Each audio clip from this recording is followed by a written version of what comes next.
આજે આવો આપણે સમજણ જે આપણને આપવામાં આવી છે ઉપદેશ શીર્ષક સાથે પરમેશ્વરના વચનનો અભ્યાસ કરીએ. આવો આપણે ગીતશાસ્ત્ર અધ્યાય 14માં પરમેશ્વરના વચન જોઈએ.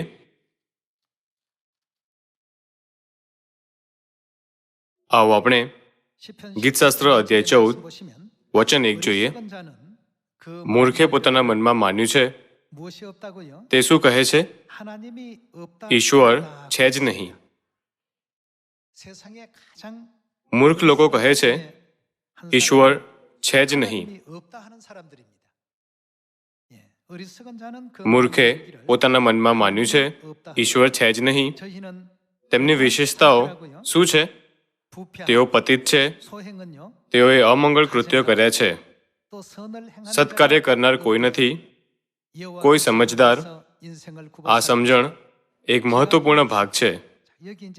કોઈ સમજદાર અને કોઈ ઈશ્વરને શોધનાર છે કે નહીં તે જોવાને યહોવાએ આકાશમાંથી મનુષ્યો ઉપર દ્રષ્ટિ કરી. આ પ્રમાણે પરમેશ્વરને શોધનારાઓની વિશેષતા શું છે? તેમની પાસે સમજણ છે. આવો આપણે વચન 3 જોઈએ. તેઓ સર્વ માર્ગભ્રષ્ટ થયા છે, તેઓ પૂરેપૂરા મલિન થઈ ગયા છે. સત્કાર્ય કરનાર કોઈ નથી, ના એક પણ નથી. શું સર્વ ભૂંડું કરનારાને કંઈ જ્ઞાન નથી? જાણે તેઓ રોટલા ખાતા હોય તેમ તેઓ મારા લોકોને ખાઈ જાય છે અને યહોવાને વિનંતી કરતા નથી. ત્યાં તેઓ બહુ ભયભીત થયા, કેમ કે ઈશ્વર ન્યાયીઓની સાથે છે. ગીતશાસ્ત્ર અધ્યાય 14 કહે છે કે જેમની પાસે સમજણ નથી તેઓ પરમેશ્વરને શોધતા નથી. ત્યારે શું સમજણ પરમેશ્વરના લોકોની એક મહત્વપૂર્ણ વિશેષતા નથી? જેમની પાસે સમજણનો અભાવ છે તેઓ વિચારશે કે ઈશ્વર છે જ નહીં. આમ તેઓ ભ્રષ્ટ થઈ જશે અને તેમના કાર્યો દુષ્ટ થશે. બીજી બાજુ જેમની પાસે સમજણ છે તેમનો ક્યારેય આ રીતે અંત નહીં આવે. આવો આપણે ગીતશાસ્ત્ર અધ્યાય 53 વચન 1 જોઈએ. આવો આપણે અધ્યાય 53 વચન 1 પર એક નજર કરીએ. મૂર્ખે પોતાના મનમાં માન્યું છે ઈશ્વર છે જ નહીં. તેઓએ ભ્રષ્ટ થઈને ધિક્કારવા લાયક ભૂંડાઈ કરી છે, ભલું કરનાર કોઈ નથી. સમજણો કે ઈશ્વરને શોધનાર કોઈ માણસ છે કે નહીં તે જોવાને ઈશ્વરે આકાશથી મનુષ્ય જાત પર દ્રષ્ટિ કરી. તેઓમાંનો દરેક માર્ગભ્રષ્ટ થયો છે, તેઓ સર્વ અશુદ્ધ થયા છે, ભલું કરનાર કોઈ રહ્યો નથી, એક પણ નથી. આ પૃથ્વીની વર્તમાન સ્થિતિ છે. પણ જેમની પાસે સમજણ છે તેઓ પરમેશ્વરને શોધશે. જેમની પાસે સમજણ છે તેઓ પિતાના યુગમાં પરમેશ્વર યહોવાને, પુત્રના યુગમાં ઈસુ ખ્રિસ્તને અને પવિત્ર આત્માના યુગમાં આત્મા તથા કન્યાને શોધે છે. તેઓ પરમેશ્વરના સાચા લોકો છે. ત્યારે જેમની પાસે આવી સમજણનો અભાવ છે પરમેશ્વર તેમના પર કૃપા નહીં કરે. આવો આપણે યશાયા અધ્યાય 27 વચન 11 પર એક નજર કરીએ.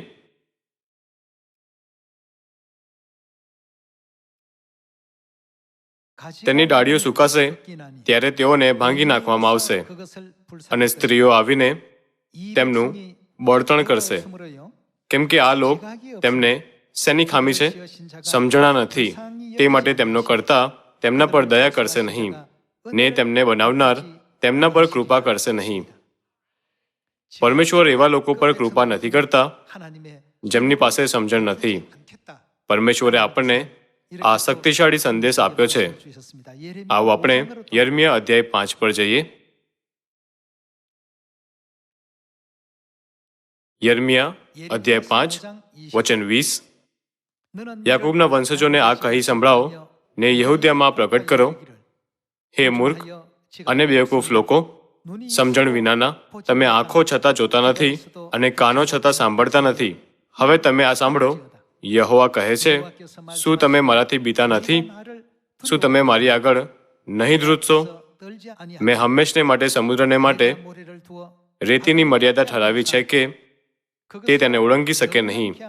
જો કે તેના મોજા ઉછળે તો પણ તેઓ પ્રબળ થઈ શકતા નથી, અને જો કે તેઓ ગર્જના કરે તો પણ તેઓ તેને ઓળંગી શકે નહીં. પણ આ લોકનું હૃદય બંડખોર તથા બળવાખોર છે. તેઓ બંધ કરીને ગયા છે. આપણા ઈશ્વર યહોવા જે યોગ્ય સમયે પહેલો તથા છેલ્લો વરસાદ આપે છે, જે આપણે માટે કાપણીના નિમેલા સપ્તાહો રાખી મૂકે છે, તેનાથી આપણે બિહીએ એમ તો પોતાના હૃદયમાં કહેતા નથી. એ કૃપાદાનો તો તમારા અન્યાયોએ દૂર કર્યા છે, ને તમારા પાપોએ તમારું હિત રોકી રાખ્યું છે. તેમના પાપોએ તેમનું હિત રોકી રાખ્યું છે. એવું કેમ છે? વચન 21 પ્રમાણે આ પ્રકારનું પરિણામ તે લોકો માટે આવશે જેમને સમજણ નથી. ત્યારે પરમેશ્વર સમજણા લોકોને કેવી રીતે ઓળખે છે? આવો આપણે ગીતશાસ્ત્રની પુસ્તક અધ્યાય 111 પર જઈએ. આવો આપણે ગીતશાસ્ત્ર અધ્યાય 111 વચન 9 પર એક નજર કરીએ. તેમણે પોતાના લોકની પાસે ઉદ્ધાર મોકલ્યો છે અને પોતાનો કરાર સર્વકાળ માટે ફરમાવ્યો છે. તેમનું નામ પવિત્ર તથા ભયાવહ છે. યહોવાનું ભય તે બુદ્ધિનો આરંભ છે. જેઓ તેમની આજ્ઞા પાડે છે તે બધાની તેમની પાસે શું છે? બુદ્ધિ સારી છે. આ રીતે બધા ચર્ચ જે પરમેશ્વરની આજ્ઞાઓનું પાલન નથી કરતા પણ માનવ નિર્મિત નિયમોનું પાલન કરે છે, તેમની પાસે તે સમજણનો અભાવ છે જેના પર પરમેશ્વર ભાર આપે છે. જે લોકો પરમેશ્વરની આજ્ઞાઓનું પાલન કરે છે તેમની પાસે શું છે? પરમેશ્વર આપણને જ્ઞાન આપે છે કે તેમની પાસે સમજણ છે. આવો આપણે વચન 10 ફરી જોઈએ. યહોવાનું ભય તે બુદ્ધિનો આરંભ છે. જેઓ તેમની આજ્ઞા પાડે છે તે બધાની બુદ્ધિ સારી છે. તેમની સ્તુતિ સર્વકાળ થશે.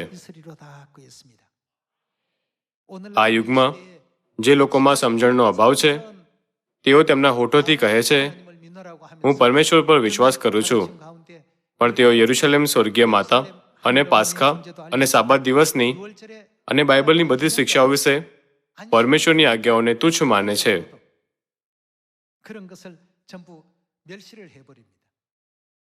જો પરમેશ્વરની આજ્ઞાઓને તુચ્છ માનવામાં આવે છે તો તે ખરેખર કોને તુચ્છ ગણે છે? તેઓ પરમેશ્વરનો તિરસ્કાર કરે છે. માની લો કે એક રાજાએ શાંતિપૂર્ણ જીવનની ખાતર એક નિયમ સ્થાપિત કર્યો. જો કે નાગરિકોમાંથી જો અમુક લોકો નિયમશાસ્ત્રની મજાક ઉડાવે છે અને તેનું ઉલ્લંઘન કરે છે, તો તેને સ્થાપિત કરનાર રાજા પ્રત્યે તેમના કાર્યનો શું અર્થ છે? દાનિયેલ અધ્યાય 9માં તેનું વર્ણન બળવો કરવાના કૃત્ય તરીકે કરવામાં આવ્યું છે. તેથી જ લખ્યું છે, યહોવાનું ભય તે બુદ્ધિનો આરંભ છે. પરમેશ્વરનો ભય રાખનારાઓ કોણ છે? તેઓ તે છે જે પરમેશ્વરની આજ્ઞાનું પાલન કરે છે. તેમની પાસે શું છે? તેમની પાસે સારી બુદ્ધિ છે. આજે આવો જાણીએ કે આ લોકો કોણ છે. આવો આપણે પ્રકટીકરણ અધ્યાય 12 વચન 17 પર જઈએ.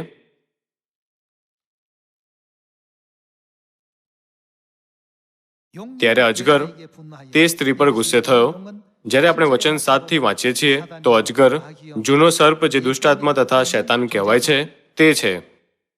ત્યારે અજગર તે સ્ત્રી પર ગુસ્સે થયો અને તેના બાકીના સંતાન એટલે તેઓ શું પાડે છે?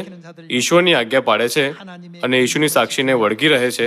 તેઓની સાથે લડવાને તે ચાલી નીકળ્યો અને તે સમુદ્રની રેતી પર ઊભો રહ્યો.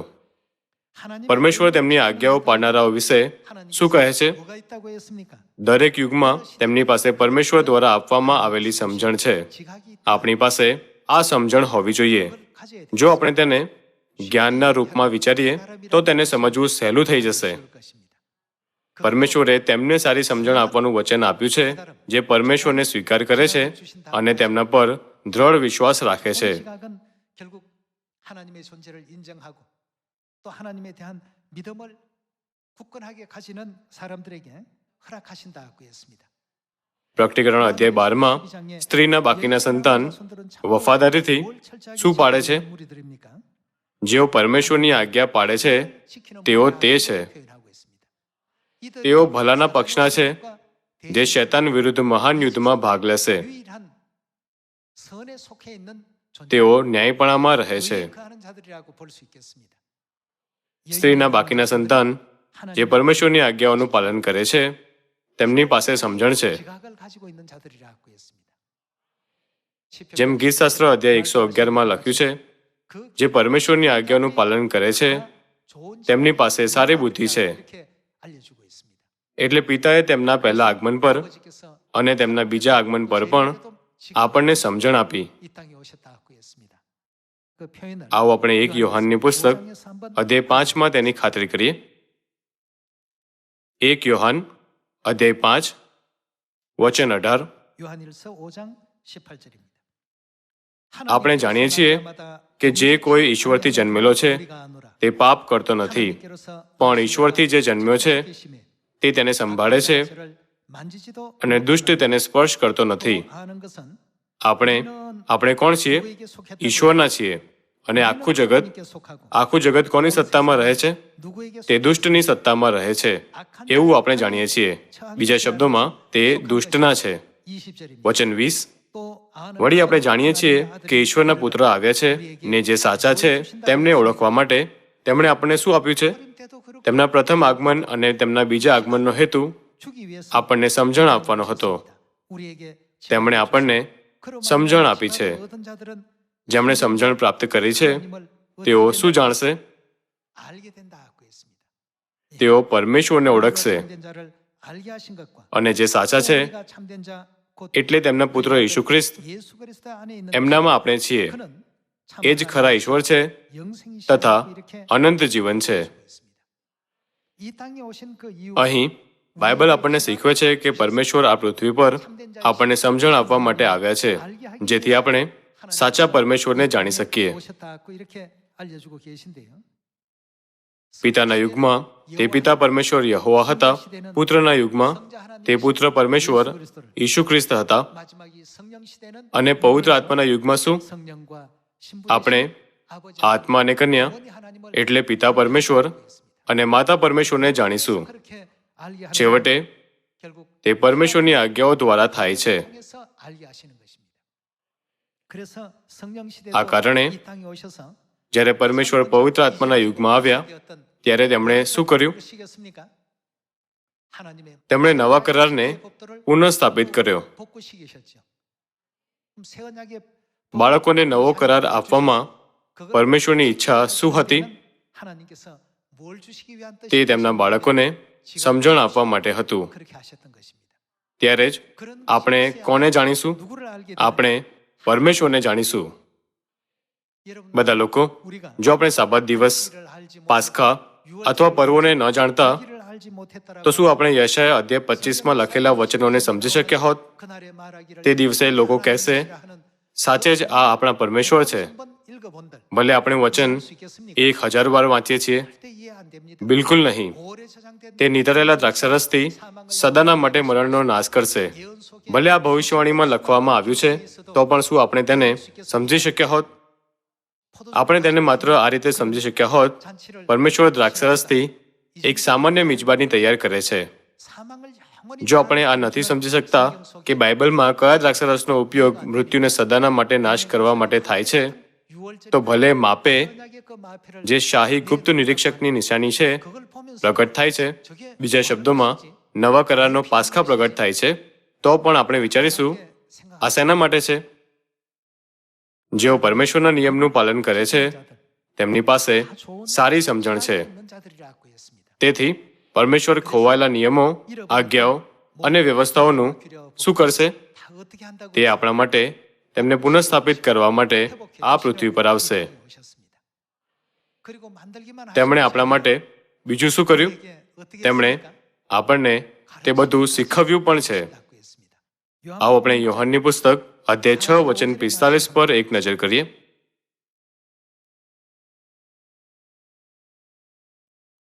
અધ્યાય 6 વચન 45માં ઈશુએ કહ્યું, પ્રબોધકના પુસ્તકોમાં એમ લખેલું છે કે તેઓ કોના દ્વારા શીખવવામાં આવશે? ઈશ્વરથી શીખેલા થશે. જે કોઈ પિતાની પાસેથી સાંભળીને શીખ્યો છે તે મારી પાસે આવે છે. પરમેશ્વરે માનવજાતિને શું શીખવ્યું?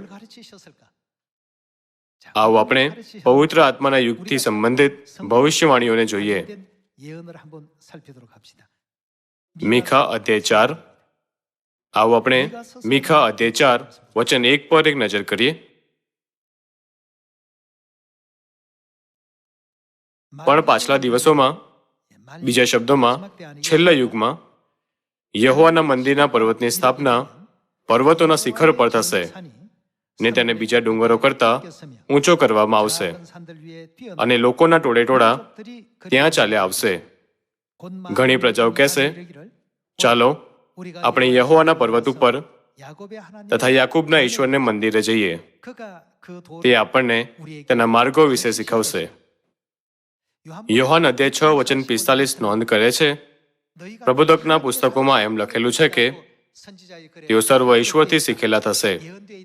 આની પહેલાથી જ ભવિષ્યવાણી કરવામાં આવી છે.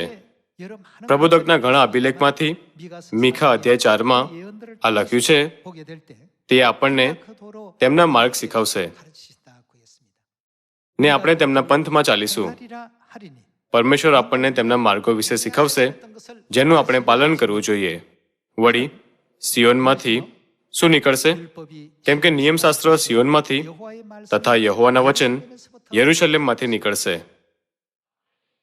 મૂસાનો નિયમ સિનાઈ પર્વત પરથી આવ્યો, ત્યારે સિયોનમાંથી કયું નિયમશાસ્ત્ર આવે છે? આ ખ્રિસ્તનો નિયમ નવા કરારનો નિયમ છે. અને જ્યારે તે આપણને તેમના માર્ગ શીખવે છે તો આપણે તેમના માર્ગ પર ચાલવું જોઈએ.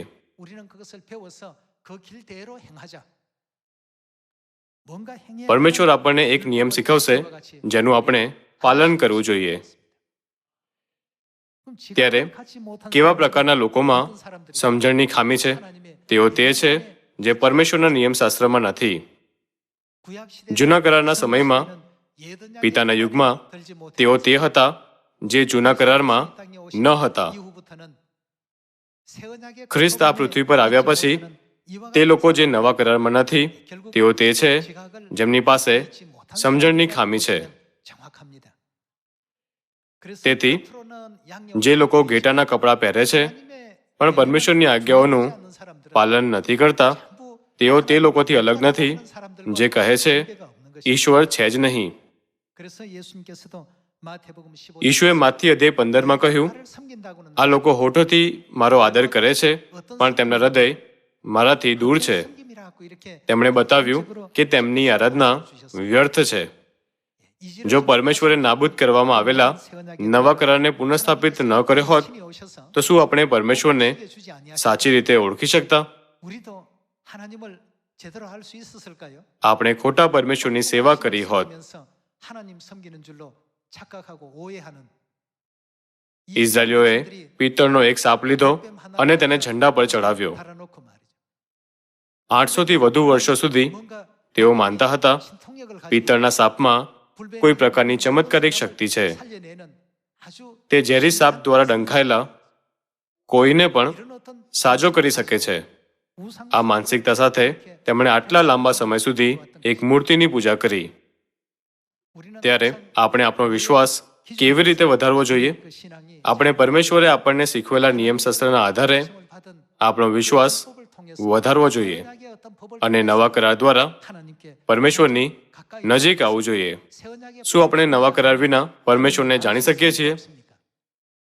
આવો આપણે ગલાતીઓને પત્ર અધ્યાય 3 વચન 23 પર એક નજર કરીએ.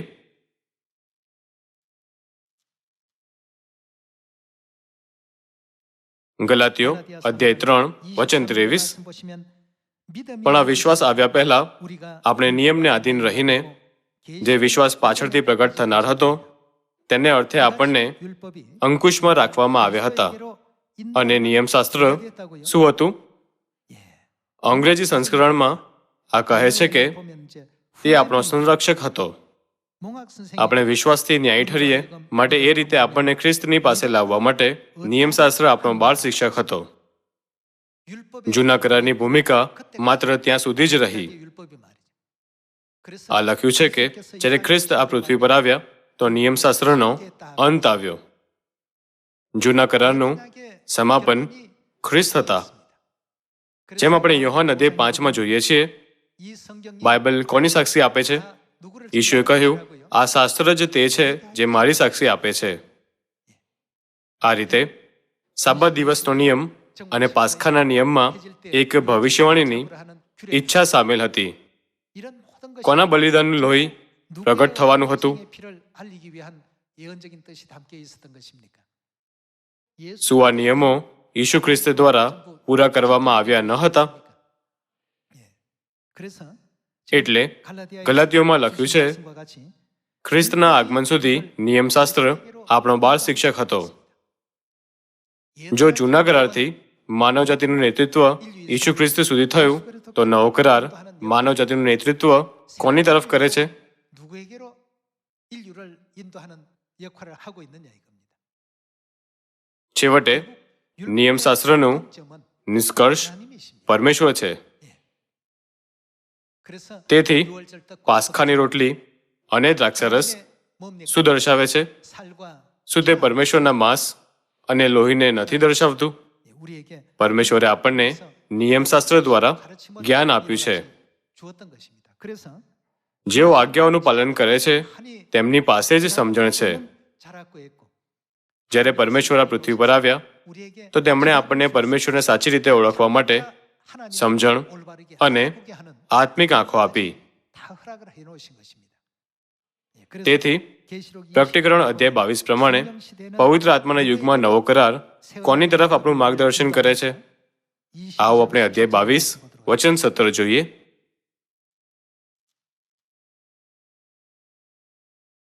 આવો આપણે પ્રકટીકરણ અધ્યાય 22 વચન 17 પર એક નજર કરીએ. આત્મા તથા કન્યા બંને કહે છે, આવો. જે સાંભળે છે તે એમ કહે કે આવો, અને જે તરસ્યો હોય તે આવે, જે ચાહે તે જીવનનું પાણી મફત લે. ત્યારે આત્મા અને કન્યાને ઓળખવા માટે આપણે શું જાણવું જોઈએ? આપણે પરમેશ્વરની આજ્ઞાઓને જાણવી જોઈએ. આજ્ઞાઓ એક પગથિયા તરીકે કામ કરે છે જે આપણને પરમેશ્વરને જાણવા તરફ દોરે છે. જેમ નિયમશાસ્ત્ર આપણા બાળ શિક્ષક તરીકે સેવા આપે છે, જે આપણને ખ્રિસ્ત સુધી લઈ જાય છે. જૂના કરારની જેમ નવો કરાર આપણને પરમેશ્વર સુધી લઈ જવામાં ભૂમિકા નિભાવે છે. જો આપણે પાસ્ખા વિશે ન જાણતા હોત તો શું આપણે યશાયા અધ્યાય 25 વચન 4 લખેલી બાબતોને સમજી શકીશું? જે નિતારેલા દ્રાક્ષરસથી મરણને હંમેશ માટે નાશ કરે છે તે આપણા પરમેશ્વર છે. શું આપણે તે દ્રશ્યને સમજી શકીશું? તે ક્યારેય સમજી શકાતું નથી. પાસ્ખા પર ઈશુએ તેમના શિષ્યોને કહ્યું, આ રોટલી મારું શરીર છે અને આ પ્યાલો મારા લોહીમાંનો નવો કરાર છે. આપણે તેને પણ ક્યારેય નહીં સમજી શકીએ. આ ઉપરાંત આપણે યોહાન અધ્યાય 6 વચન 53 અને 54 આ શબ્દોને ક્યારેય નહીં સમજી શકીએ. જે મારું માંસ ખાય છે અને મારું લોહી પીએ છે તેને અનંત જીવન છે, અને હું તેને છેલ્લે દિવસે પાછો ઉઠાડીશ. એદનવાડીમાં જીવનનું વૃક્ષ અનંત જીવન આપે છે, પણ યોહાનની સુવાર્તામાં ઈશુએ આપણને શીખવ્યું કે જે કોઈ તેમનું માંસ અને લોહી ખાય છે, એટલે પાસ્ખા મનાવે છે, તેને અનંત જીવન છે. આપણે આ સંબંધને પડછાયો અને વાસ્તવિકતાના રૂપમાં કેવી રીતે સમજી શકીએ છીએ? આપણે પાસ્ખા વિશે શીખ્યા હોવાથી તો શું આ બધું નથી સમજી શકાતું? શું આપણે આ પણ નથી સમજી શકતા કે આપણે સિયોનમાં છીએ જ્યાં પર્વ મનાવવામાં આવે છે, પણ લોકો ન તો પર્વોનું પાલન કરે છે અને ન તો પરમેશ્વરની આજ્ઞાઓનું પાલન કરે છે. આમ તેઓ કેવી રીતે સમજણ મેળવી શકે છે? તેમની પાસે ક્યારેય પણ પરમેશ્વરને ઓળખવા માટે આત્મિક આંખો નથી હોઈ શકતી. તેથી તેમનું પરિણામ શું હશે? 이사야 આવો આપણે 49장 યશાયાની પુસ્તક અધ્યાય 29 વચન 11 પર એક નજર કરીએ. યશાયા અધ્યાય 29 વચન 11. 그러므로 આ સર્વનું દર્શન 모든 એટલે કે આખું બાઇબલ 너희에게는 તે શું છે? 뭐와 같아고요? તમારી આગળ મોહરથી બંધ કરેલા 라고 했습니다. લેખના જેવું છે. 책을 덮은 જો કોઈ પુસ્તક બંધ છે તો શું આપણે સમજી શકીએ છીએ કે તેમાં શું છે? 마치 이런 આ તેમની સ્થિતિ છે. 그것을 유식한 자에게 주며 이르기를 લોકો જે ભણેલો છે તેને તે આપીને કહે છે, આ વાંચ. તે કહે છે, હું તે વાંચી શકતો નથી, કારણ કે તે પર મોહર કરેલી છે. 아무리 명철하고 કોઈ વ્યક્તિ કેટલો પણ બુદ્ધિશાળી કેમ ન હોય, 그 તે તેનો અર્થ નથી સમજી શકતો. 이해할 수가 없을 것이고 વચન 12. 12절입니다. પછી તે લેખ અભણને આપવામાં આવે છે ને તેને કહે છે, આ વાંચ. તે કહે છે, મને વાંચતા આવડતું નથી. 무식하다 할 것이니 ભલે કોઈને વાંચતા આવડતું હોય કે નહીં, તે બાઇબલમાં છુપાયેલા સત્યને સમજી શકતો નથી. 바로 이 성경에 하나님께서 감춰 놓으신 이 진리의 શું આ સાચું નથી? 말씀입니까? વચન 13. 13절입니다. વળી પ્રભુએ કહ્યું, આ લોકો તો મારી પાસે આવે છે ને પોતાના મોંથી તથા હોઠોથી મને માન આપે છે, પણ તેમણે પોતાનું હૃદય, 내게서 તેમના હૃદય કેવા છે? મારાથી દૂર રાખ્યું છે, 그들이 ને તેઓમાં મારી જે બીક છે 무슨 તે માત્ર પાઠે કરેલી. 했습니까? કોની આજ્ઞા છે? 사람의 계명으로 માણસની આજ્ઞા છે. 받았을 뿐이라. 자, આ એક 여기서부터 중요합니다. મહત્વપૂર્ણ મુદ્દો છે. 계명으로 가르치는 જેમને પરમેશ્વરની આજ્ઞાઓથી શીખવવામાં આવ્યું છે, તેમની પાસે પરમેશ્વરને ઓળખવાની સારી સમજણ છે. 사람의 આવો આપણે વચન 14 દ્વારા જોઈએ કે જેમને માનવીય નિયમો સાથે શીખવવામાં આવ્યું છે તેમનું શું થશે. 계명으로 내가 이 백성 중에 તે માટે હું આ લોકોમાં અદ્ભુત કામ, 하다는 것을 હા, અદ્ભુત તથા અજાયબ કામ ફરીથી કરવાનો છું. 하고 બીજા શબ્દોમાં તે કંઈક ખૂબ જ વિચિત્ર હશે. 가장 기이한 તેમના જ્ઞાનીઓનું જ્ઞાન, 그들 중에 તેમના જ્ઞાનનું શું થશે? 지혜자의 નષ્ટ થશે. 가리워진다고요? ને તેમના બુદ્ધિમાનોની બુદ્ધિ 명철자의 શું થશે? 뭐가 가리워진다고요? લોપ થઈ જશે. 오늘날 આજે તેમની આત્મિક સ્થિતિના કારણે 상태이기 때문에 ભલે તેઓ બાઇબલ જોવે છે, 성경을 봐도 તેઓ પાસ્ખા, બીજી વાર આવનાર ખ્રિસ્ત કે સ્વર્ગીય માતાને જોઈ શકતા નથી. 저들의 눈에는 하늘 어머니가 પરમેશ્વરે 있는 겁니다. સર્વ જ્ઞાન અને બુદ્ધિને નષ્ટ કરી દીધી. 하나님께서 다 એવું એટલે છે કેમ કે તેમને માણસોના નિયમોથી 사람의 계명으로 શીખવવામાં આવી રહ્યું છે. આપણે કેટલા ભાગ્યશાળી છીએ. 참 다행입니까? પરમેશ્વર મીખાની ભવિષ્યવાણી પ્રમાણે આ પૃથ્વી પર આવ્યા. તે આપણને તેના માર્ગો વિશે શીખવશે. આ રીતે આપણને નવા કરારના માધ્યમથી સ્વર્ગીય માતા પ્રત્યે જાગૃત કર્યા, જે સ્વર્ગીય પિતા પછી આવનાર છે. 우리에게 일깨워주고 계시는 가운데 있습니다. આ કારણે પિતાએ આપણા માટે આ શિક્ષા છોડી દીધી. એલિશાએ એલિયાનું પાલન કર્યું, 모세를 યહોશુઆએ મૂસાનું પાલન કર્યું, પીતરે ઈશુનું પાલન કર્યું, અને હું માતાનું પાલન કરું છું. 보였으니까 તેમણે એમ પણ કહ્યું, મેં તમારા માટે એક ઉદાહરણ બેસાડ્યું છે કે જેમ મેં તમારા માટે કર્યું છે તેમ તમારે પણ કરવું જોઈએ. 이 시대에 આ યુગમાં ઘણી ખોટી શિક્ષાઓ છે. 들이 이 지상에 횡행하고 있습니다. એવા ઘણા જૂઠ છે 거짓 જે લોકોના મન 사람을 મોહી લે છે. 임시 혹하게 하는 말들, 수많은 말들이 있지만 저와 આપણે સ્ત્રીની બાકીની સંતાન છીએ 지키고 있는 જે પરમેશ્વરની 성경의 આજ્ઞાઓનું પાલન કરે છે. 여인의 남은 자손들입니다.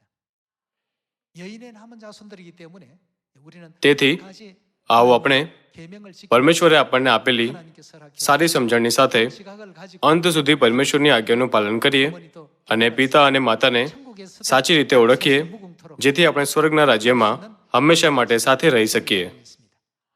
આજકાલ 오늘날 આપણને આ પ્રશ્ન ઘણીવાર મળે છે, 있습니다. જ્યારે બીજા લોકો પણ બાઇબલ વાંચે છે 또 તો તેને કેમ નથી સમજી શકતા? 근데 왜 이런 걸 깨닫지 못하느냐 말이에요. 성경에는 예적부터 다 기록해 놓으셨지만 જેમ 여기도 અહીં બતાવવામાં આવ્યું છે, તે લોકોના જ્ઞાન અને બુદ્ધિનું શું થશે 지키고 있기 જે માણસોના નિયમોનું પાલન કરે છે? 지혜와 총명이 જ્ઞાનીઓનું જ્ઞાન નષ્ટ થઈ જશે 지혜롭다 અને બુદ્ધિમાનોની બુદ્ધિ લોપ થઈ જશે. 명철하다 하고 얘기하는 사람들의 그 명철이 없게 될 것이다. બાઇબલ આપણને શીખવે છે કે 자들 જે જ્ઞાનીઓની પાસે સાચું જ્ઞાન છે 이와 같은 તેઓ પરમેશ્વરની આજ્ઞાઓનું પાલન કરે છે 하나님 અને તેમની પાસે 잘 지키는 સમજણ છે. 무리들이다. 그 무리가 આ લોકો કોણ છે? 계시록 12장 પ્રકટીકરણ અધ્યાય 12 વચન 17 પ્રમાણે 남은 તે સ્ત્રીની બાકીની સંતાન છે. 우리에게 આપણા પરમેશ્વરે આપણને 참된 તેમને ઓળખવાની સમજણ આપી છે અને નવા કરારને પુનઃસ્થાપિત કર્યો છે. આ આશા કરતા કે આપણે આ ધન્ય સાબત દિવસે સ્વર્ગીય પિતા આનસંગ હોંગ અને નવી યરુશલેમ સ્વર્ગીય માતાને અનંતકાળ માટે ધન્યવાદ આપીશું. હું આજનો ઉપદેશ સમાપ્ત કરવા ઈચ્છીશ. તમારો ખૂબ ખૂબ આભાર.